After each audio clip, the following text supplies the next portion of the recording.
Hey everybody, I'm here today to show you and tell you how to reset a calculator's memory. This will be a super easy tutorial, so let's get right into the video. I'll show you how to reset the memory on this specific calculator, and then I'll tell you a different way that you can reset a memory on a calculator that is like a more advanced one, like a scientific calculator. Now, at the end of the day, there are many calculators, so the method that I show you might not work perfectly for your calculator, but hopefully it works, or you can take these instructions and maybe manipulate them slightly to make it work for yours as well.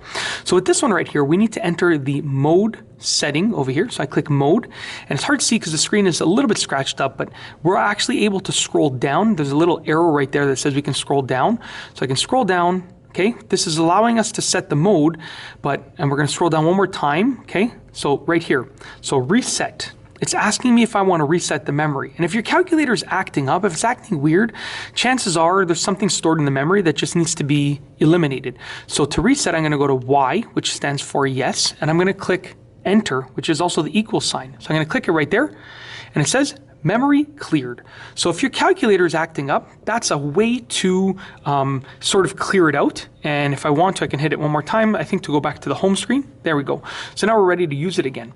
Now, if you have a scientific calculator, there's a different way to clear it. And like I said, every calculator is different, but most scientific calculators, you can clear them in this way. There's going to be a clear button, okay? It's going to say clear. Now, most of the time, you're going to have to hit like Shift or Second and go to one of these buttons over here where you're going to see the clear option in small writing. But what you're going to do is you're going to push that clear button, okay?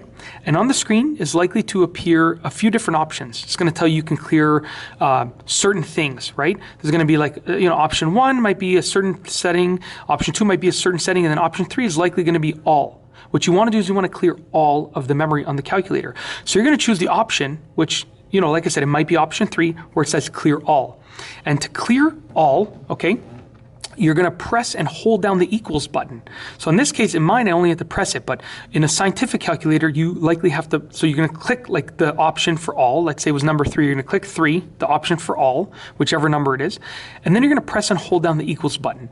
And then it'll likely clear all the memory in the calculator, which will sort of hopefully help it start working again, because sometimes, like I said, if the calculator is acting all weird and funky, all it just needs to do is just be cleared, and it should work fine once again. And that's it. If you like this video, please be sure to give it a thumbs up. Let me know what you think down below as a comment.